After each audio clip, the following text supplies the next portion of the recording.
ao menos as duas primeiras partes do versículo 9, não é? Não todo ele, mas as duas primeiras partes. Mateus 6, 9.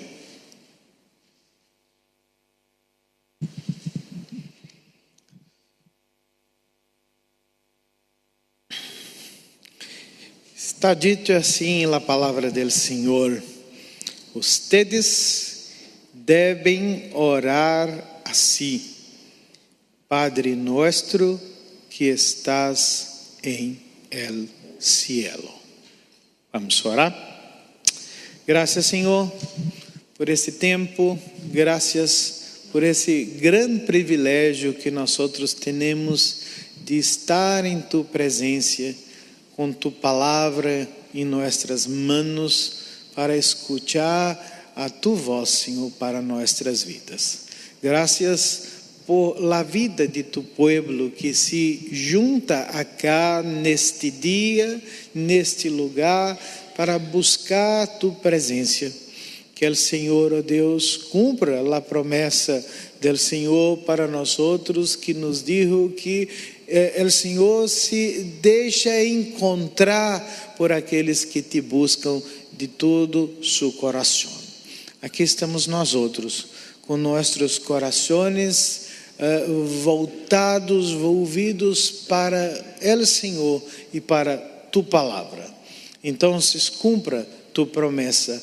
É o que te pido em nome de Cristo Jesus, nosso Senhor e nosso Salvador. Amém. Irmãos, na semana passada, começamos a tratar sobre a mais famosa de todas as orações da história cristiana. Sim? Desde quando nós outros somos ninhos ou éramos ninhos, penso que a primeira oração que aprendemos com nossos papás foi a oração que chamamos de Padre Nuestro. Sim? Ainda que, como disse na semana passada, para alguns o Padre Nosso soa como penitência, Vai lá, pecaste, ore 2 Padre Nossos e 500.000 Ave Maria e estão todos resolvidos seus problemas. Pensamos em Padre Nosso como uma penitência. Jesus jamais pensou deste modo, desta forma, não? Esta oração, ela é a expressão mais verdadeira daquilo que deveria passar em nossos corações. E vimos semana passada que esta oração ela nasceu de uma profunda percepção que Jesus tinha a respeito da necessidade de seus discípulos. Por isso mesmo, esta oração está contenida naquilo que chamamos de el sermão de la montanha ou del monte, que está tratando da identidade dos cidadãos do reino dos cielos. Então, orar é parte daquilo que nós somos, como nós outros somos, como cidadãos do reino del cielo. Se somos filhos de Deus, se somos parte de seu reino, não podemos deixar de orar, É parte de nossa cidadania espiritual. Também vimos que esta oração nasceu de uma observação que os mesmos discípulos de Jesus fizeram sobre a oração como uma marca distintiva e vital da vida do Salvador.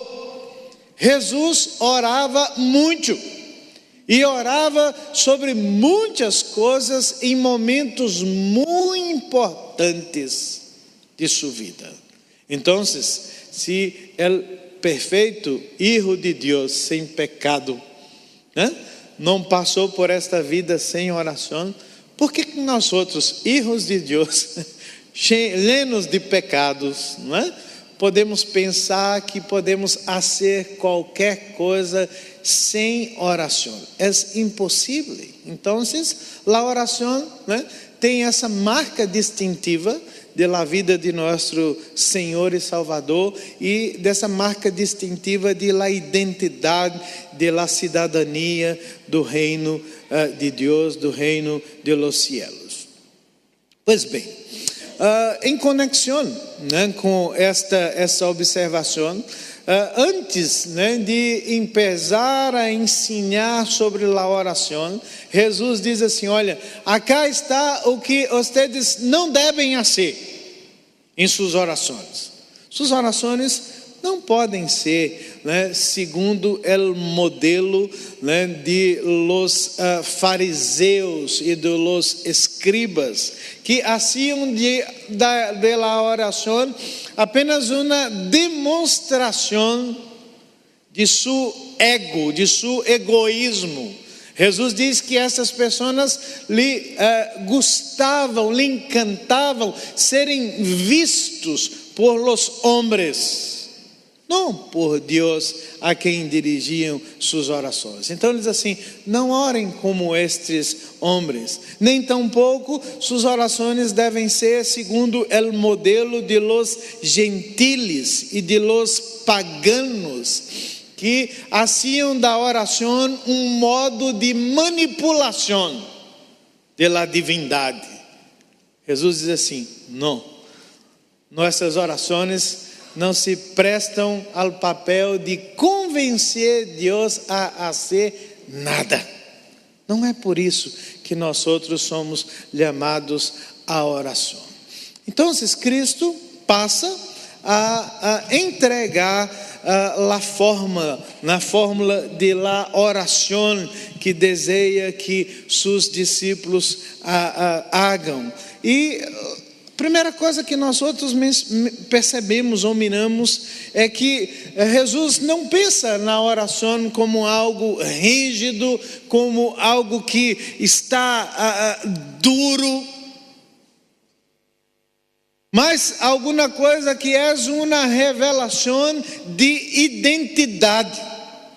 Antes de qualquer coisa, antes de pedir qualquer coisa, que seja o pão, que seja o perdão, que seja a proteção del mal, Jesus ensina a seus discípulos que a eficácia, a profundidade da oração depende inteiramente de a quem nós outros reconhecemos do outro lado da linha.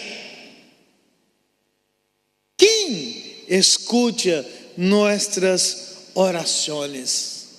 Quem é este Deus que nós outros somos chamados a orar? A palavra de Deus, nesta estrutura de oração, e penso que nós outros vamos seguir em la oração del Senhor por mais 8 predicações. Poderíamos dividir sua estrutura da seguinte forma: temos um prefácio, que é este que nós leímos agora há pouco, Padre Nosso que estás em los cielos. Depois nós outros temos 6 petições. 3 dessas petições focam a prioridade que envolve a vida do servo del Senhor. Quais são nossas prioridades quando nós outros estamos em oração? E 3 dessas petições revelam as verdadeiras necessidades que os servos do Senhor têm. Mirem, oração trata de necessidades, não de desejos. É muito importante, porque nós outros, muitas vezes nos acercamos de Deus não por conta de nossas necessidades, mas por conta de nossos desejos. E isto é alguma coisa que solamente Aladim faz com o gênio da lâmpada, né? Resolver seus desejos. Deus não é um gênio de nenhuma lâmpada espiritual, sim? E por último, a última parte da oração, que é uma doxologia, uma alabança final que nós outros devemos prestar ao Senhor em reconhecimento a sua presença, seu reino, sua glória em nossas vidas. Então, irmãos, o que nós miramos quando escutamos a frase Padre nosso que estás em los cielos, né? O prefácio da oração. Antes de qualquer outra coisa, precisamos mirar que a oração é uma revelação de adoração. É impossível nos acercarmos de Deus em oração sem mirarmos que há uma necessidade de alabar seu nome, de adorar sua persona. Nós outros não nos acercamos de Deus de qualquer forma, de qualquer modo. Então, a primeira coisa que esse prefácio nos ensina é que nós outros precisamos ter um reconhecimento consciente de que nós nos dirigimos nossos ruegos a um ser que é digno de adoração, de alabança, de gratidão. Oração necessita ser uma parte muito significativa de nossa adoração ao Senhor. Sim, essa é a primeira coisa que nós outros podemos mirar em el prefácio. E no que consiste, né, esta nossa adoração, essa invocação que, né, partimos em oração? A primeira coisa que Jesus nos disse sobre este Deus que reconhecemos em nossa oração é que Ele é Padre. E por este termo, irmãos, nós outros somos, né, invitados pelo Senhor Jesus a considerar a acessibilidade que nós outros temos a este Deus tão grandioso, um Deus tão alto, tão sublime.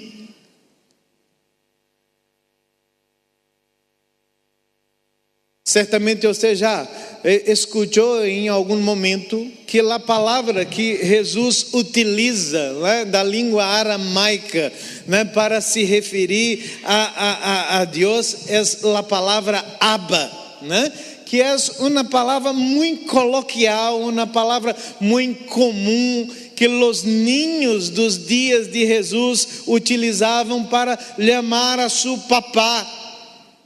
E isso por si só já é uma revolução.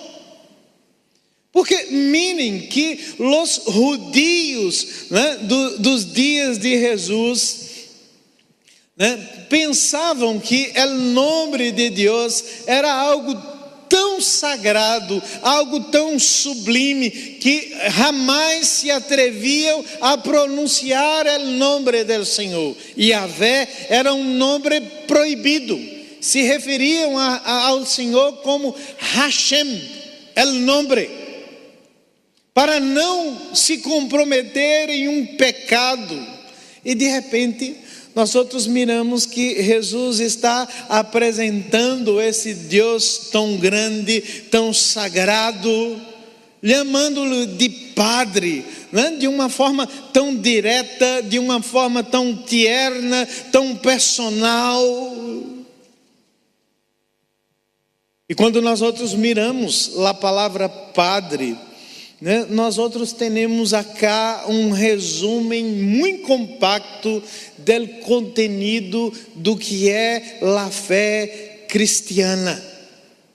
Do que significa ser cristiano, que é uma ordenação da totalidade de nossas relações nesta vida. como creyentes, né, para não falhar aqui com a outra palavra que ainda luto para entender em espanhol, né? Como creyentes,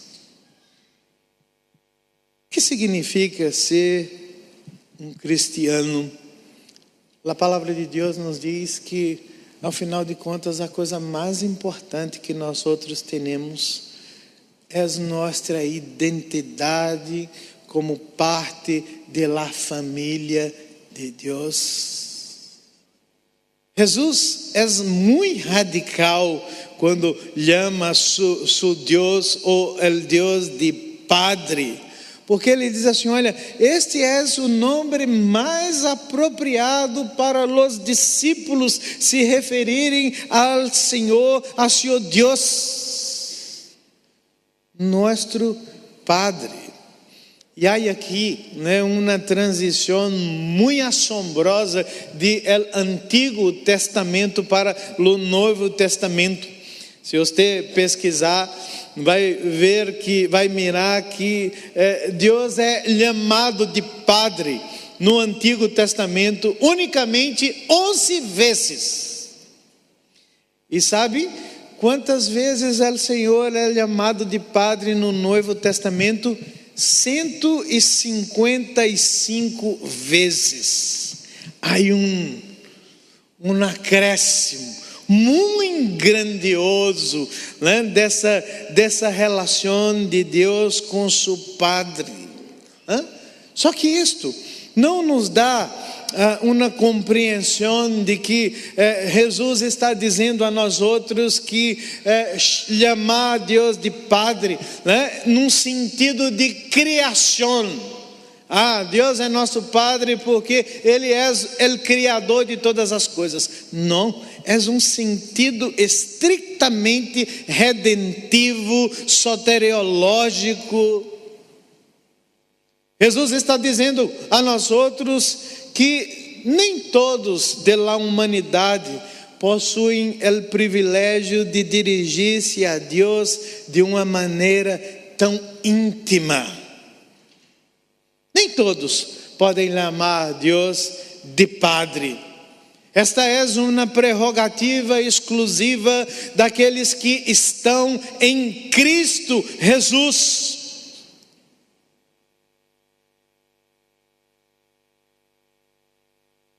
Só podemos chamar Deus de nosso Padre se nós outros estivermos em Cristo, se compreendermos seu sacrifício, sua vida, sua obra.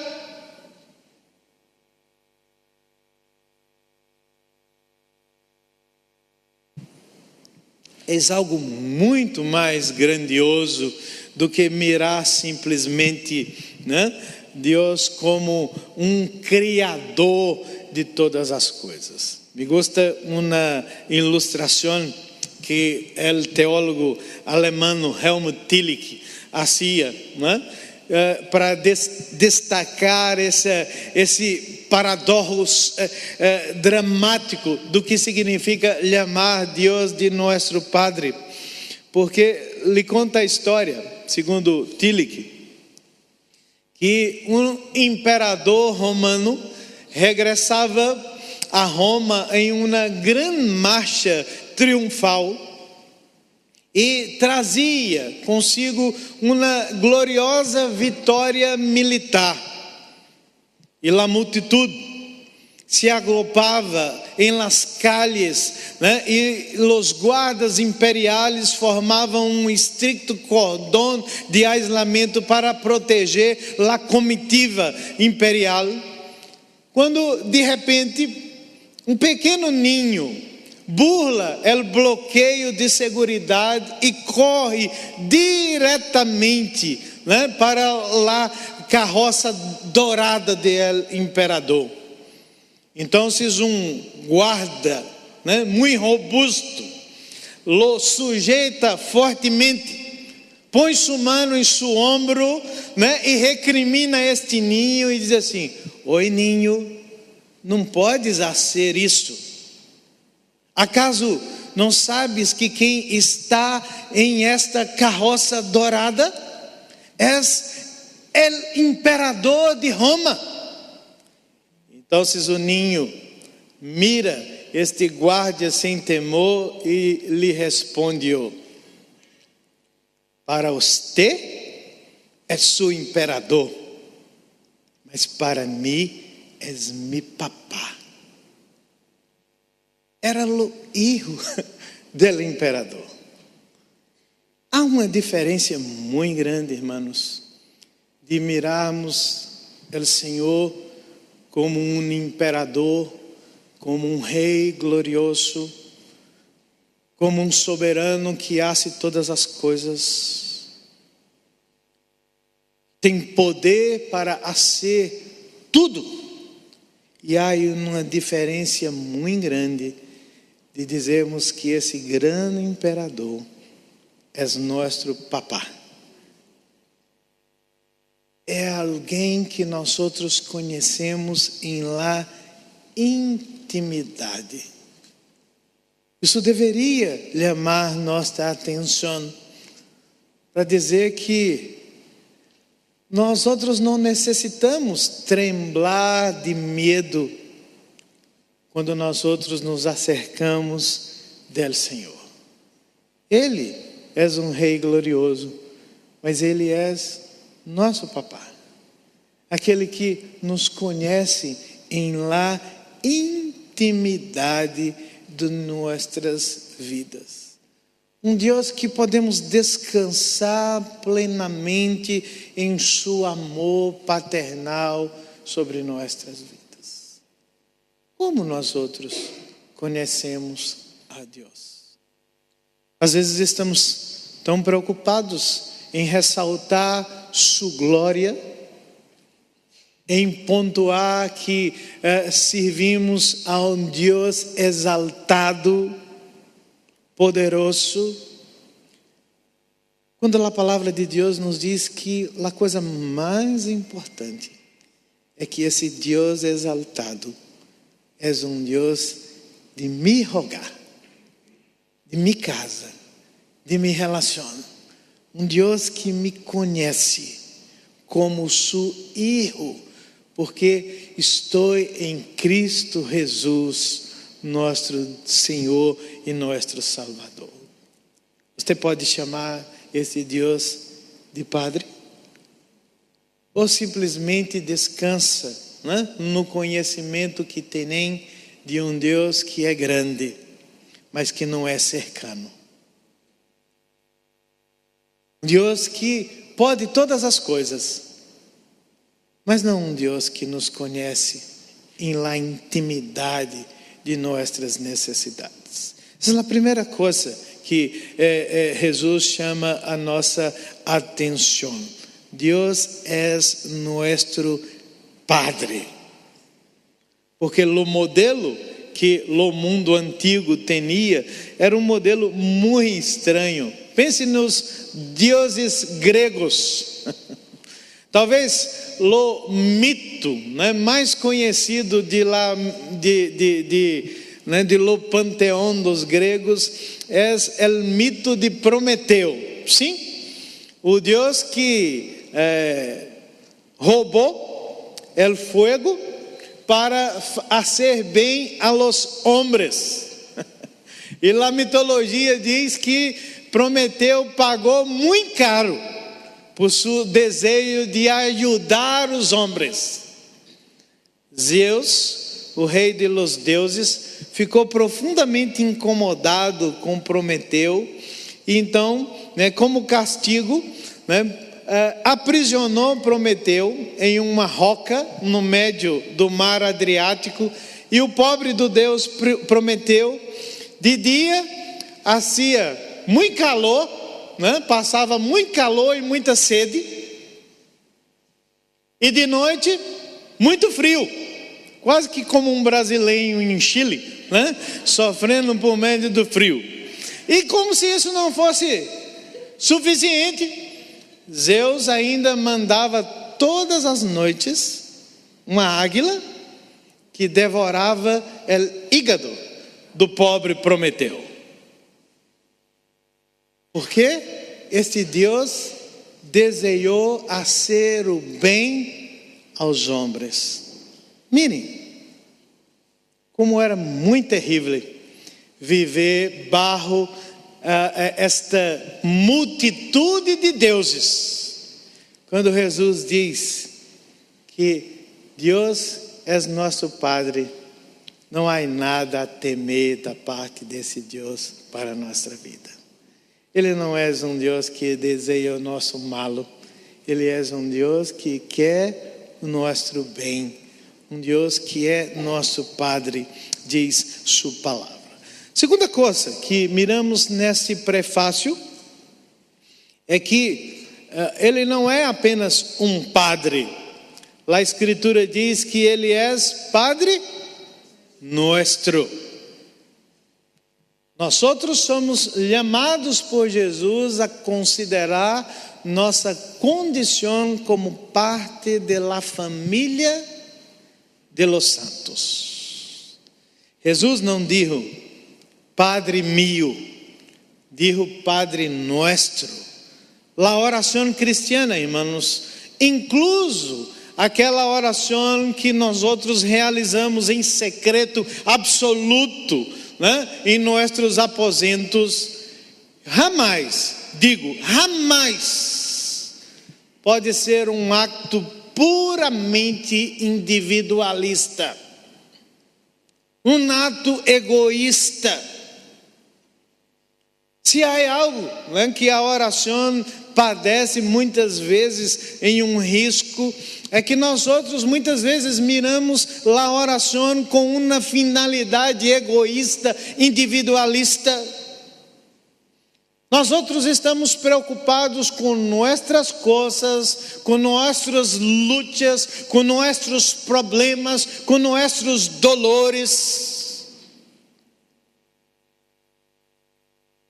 E Jesus diz assim que quando nós outros oramos a este Padre que está em cielo, nós outros precisamos nos acordar não apenas de nossas petições personais, sino que somos chamados a carregar também as necessidades de outros irmãos, de outros membros da casa de Deus. É por isso que a verdadeira oração nos arranca da raiz do egocentrismo. Nós outros somos iguais em la casa de Deus. Não importa o apelido que nós outros tenemos, nem a profissão, as ocupações, onde vivimos. Estamos debaixo de uma mesma condição em la presença do Senhor. Somos parte de sua família. E como parte dessa família, estamos ou deveríamos estar profundamente involucrados em la unidade do corpo de Cristo. Não há espaço para o egoísmo. Não há espaço para mirar apenas, né, nossas coisas, nossos interesses. Jesus está chamando a nossa atenção que esse Deus que é Padre precisa ser, né, vivido, precisa ser experimentado em uma dimensão, né, horizontal por todos nós outros. Já parou para escutar as petições dos seus irmãos? Aqui nós outros temos um momento de oração e que parte fundamental de nossa igreja é escutar porque nossos irmãos pedem oração a Deus. E miro que às vezes nós estamos tão profundamente, né, involucrados com nossas próprias petições, que se pedirmos para que o irmão repita porque pediu oração, nós outros, né, não sabemos. É preciso que tenhamos essa consciência de que não oramos apenas por nossas coisas, por nossas necessidades, por aquilo que nós outros, né, pedimos ao Senhor. Mas parte fundamental de nossa vida de oração, de nossa adoração, é participarmos daquilo que acontece, né, na vida de nossa comunidade. E zelarmos por isso. Nos sentirmos, né, tão contentes com o que Deus hace em la vida de nossos irmãos, como nos sentimos contentes quando nossas próprias orações são respondidas por El Senhor. Somos parte de um corpo. Somos parte de uma grande família. E Deus não tem seus filhos prediletos, não é? Deus não tem seus filhos especiais. Eu miro Carlos Bascunhã, que filho bendecido. Pastor Omar, não. És pastor, todavia, não. Às vezes nós outros pensamos assim, né? Penso que Deus tem um trato tão especial com algumas pessoas da igreja. Não, eu não estou, né, ao redor do cielo, né? Estou lá naquela nuvem que está quase caindo do cielo. Não é assim.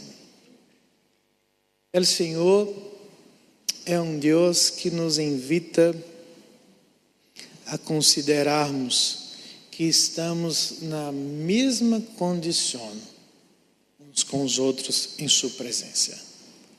Escutar, orar, não só por nós mesmos, mas por nossos irmãos, né? Em seus dolores, sofrimentos e necessidades. Isso é o Padre Nosso.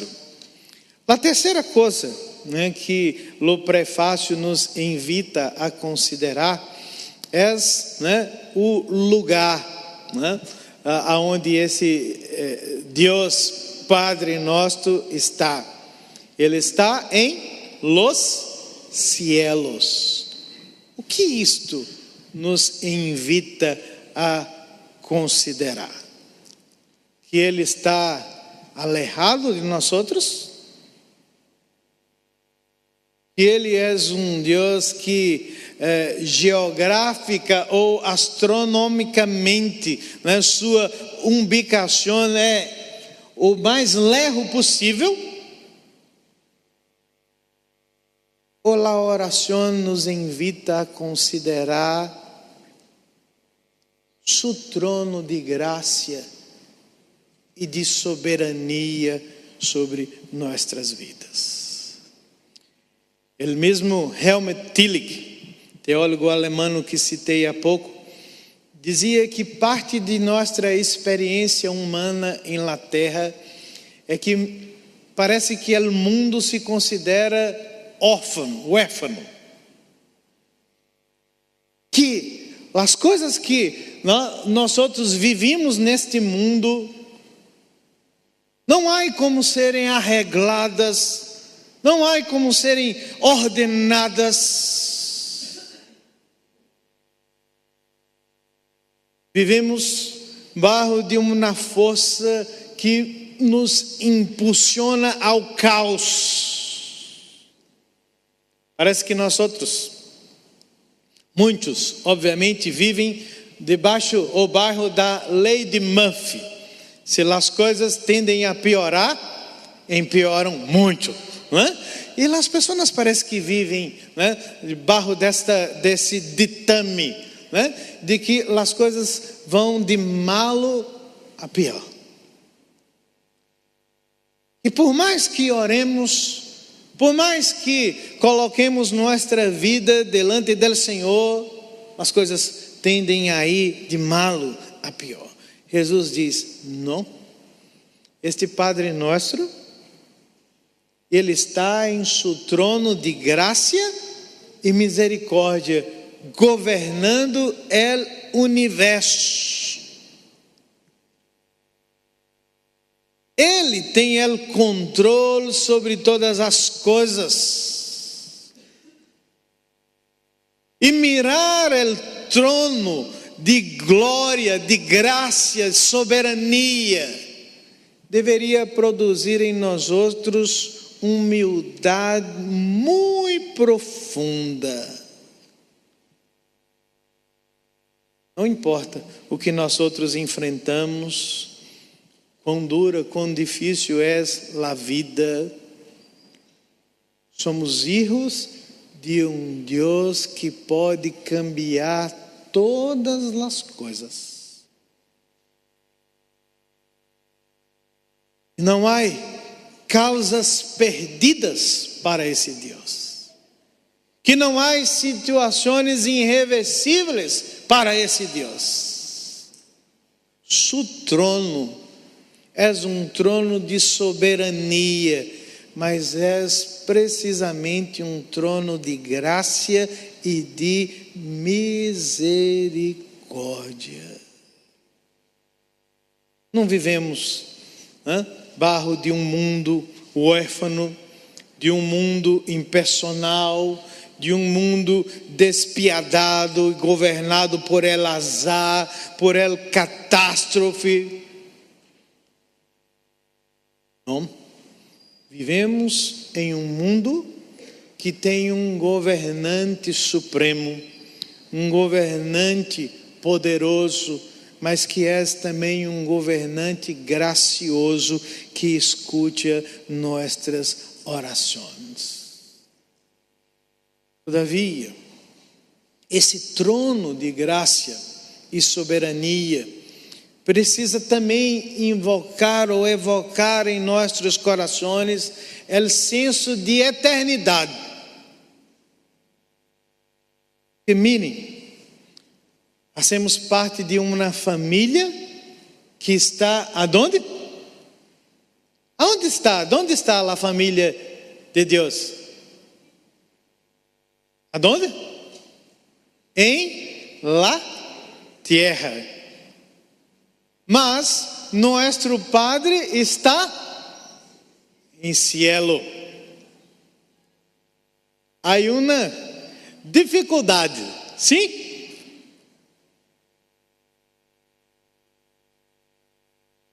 Temos um Deus Padre que está em cielo e somos parte de sua família que está em la terra, temporariamente.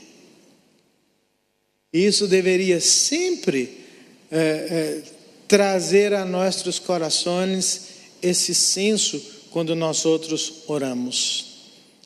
Quando oramos, não podemos perder de vista que a coisa mais importante que nós outros temos é que fazemos parte dessa família celestial.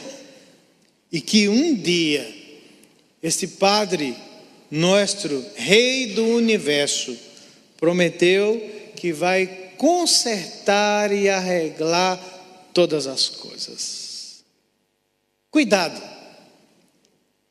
Você que é parte da família de Deus em la terra, para não perder de vista os cielos. Porque a oração não se propõe a ser alguma coisa que faça com que a terra seja melhor do que o cielo. Porque, dijo Jesus,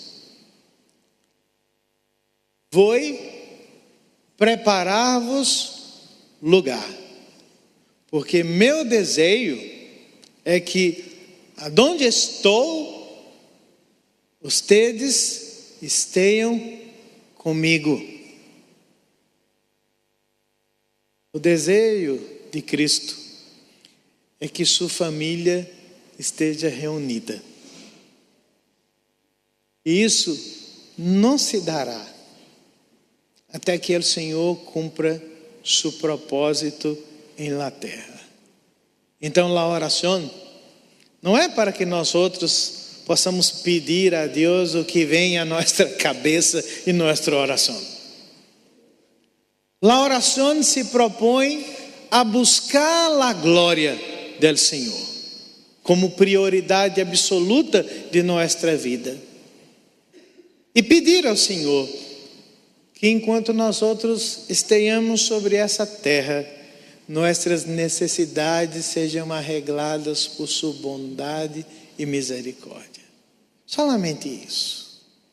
Porque é disso que nós outros necessitamos. E quando as coisas não fazerem muito sentido, mirarmos que seu trono permanece aonde? Em el cielo.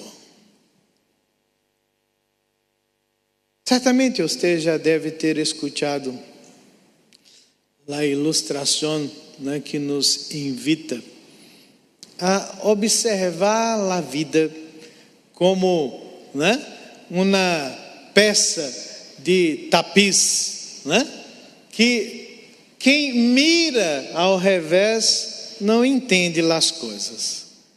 Mas quando nós outros miramos pelo lado, né, correto de las coisas, o grande tapiz, né, faz sentido o propósito de Deus para nossas vidas. Oração não é uma lista de supermercado, sim? Às vezes nós outros partimos para Deus como quem vai ao supermercado. Olha, eu necessito disso. Me gusta isso. Não, isso não. E apresentamos a conta ao Senhor e diz: pague, aí é. Ou não. Não é assim. A oração é uma invitação para considerarmos todas as coisas de uma perspectiva mais elevada. Para que essa perspectiva seja verdadeira, nós outros necessitamos saber quem escuta nossas orações. Ele é nosso Padre. Somos parte de uma grande família. Todavia, seus propósitos para nossa vida não são para este mundo.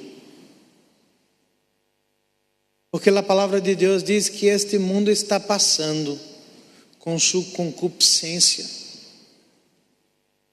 Nós outros pertencemos a um novo mundo que o Senhor está fazendo para sua glória e sua majestade.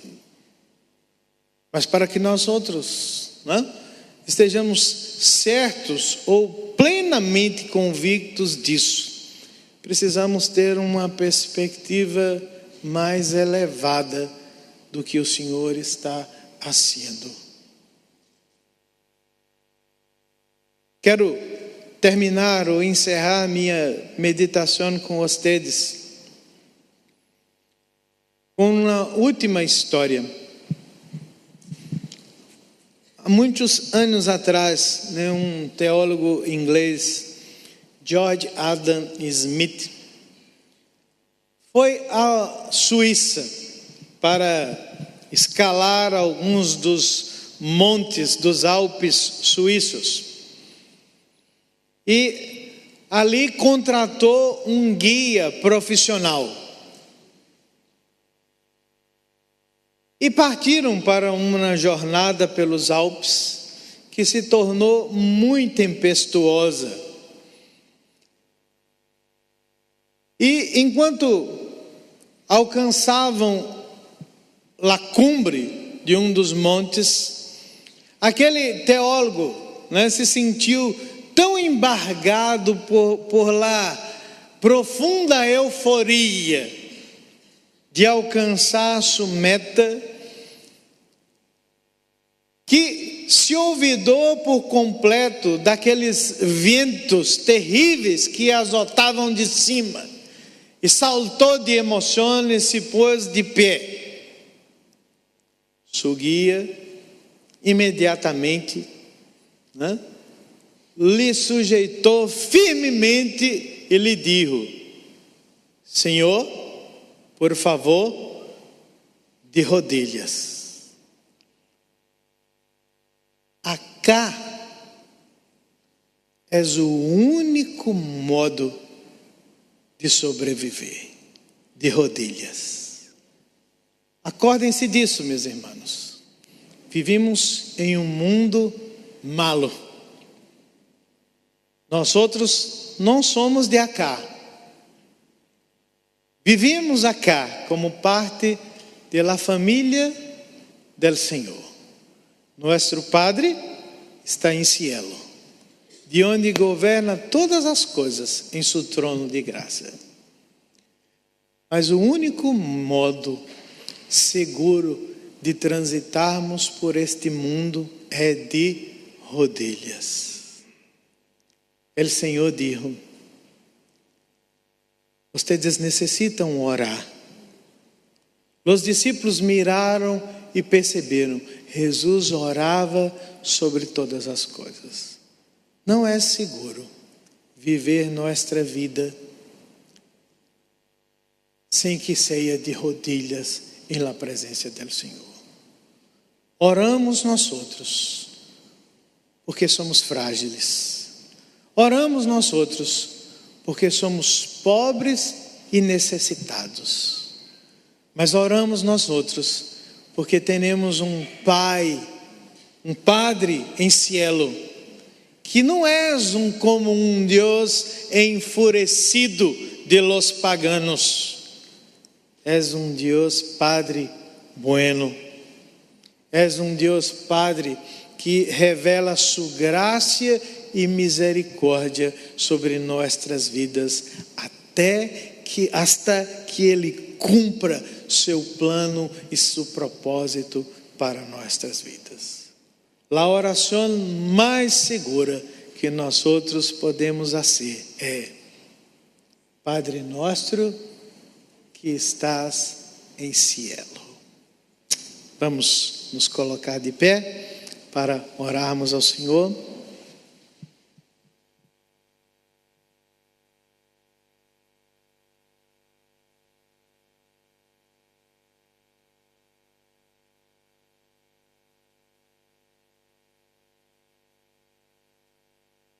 Esta semana, em um de nossos oicos, do qual participei, alguém me perguntou: pastor, por que é tão difícil orar? Eu disse assim: olha, orar é muito difícil, porque não é parte de nossa natureza. Nós outros não somos preparados para a oração. Por conta de nossa natureza, nossa tendência é a ser todas as coisas confiadas em nosso braço, confiado em nossa mente. Mas como povo de Deus, nós somos constantemente invitados a deixar nossa natureza de lado, para seguirmos uma nova natureza que recebemos do cielo. Acordem-se disso, irmãos.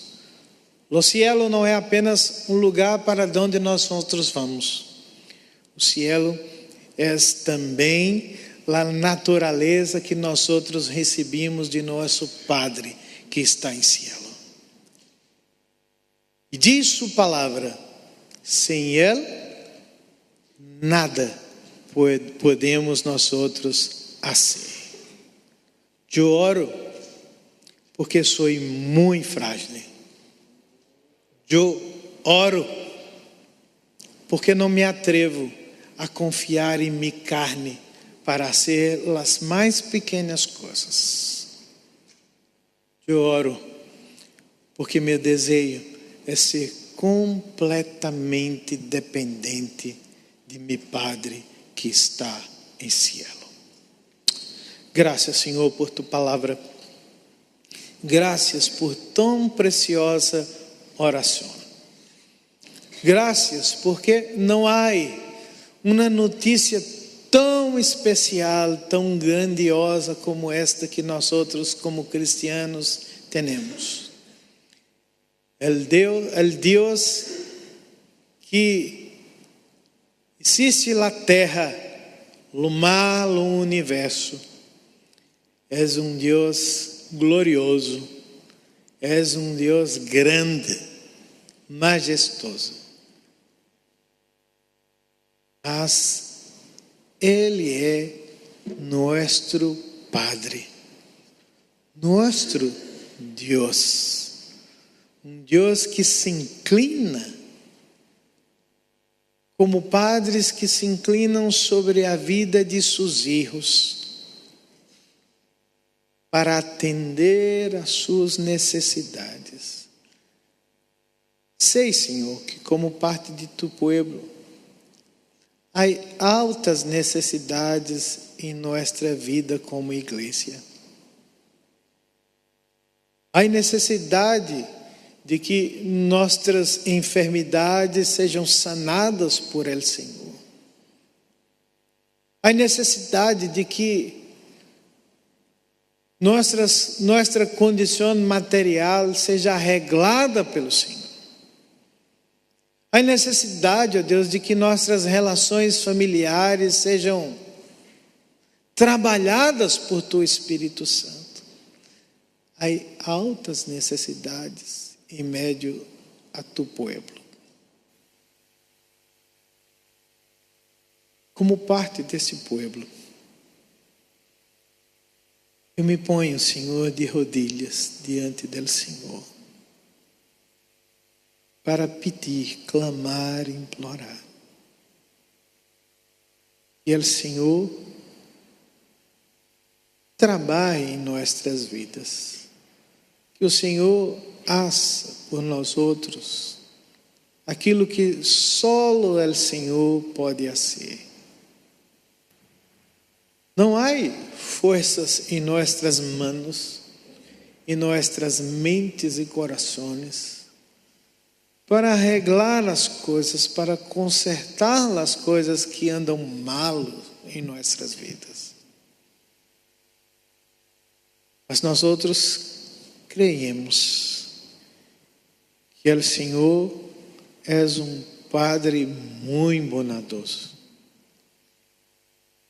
que é Padre que tem misericórdia de nós outros, que não nos trata segundo nossos pecados, nossas falhas, mas Padre que bendice a vida de seus filhos.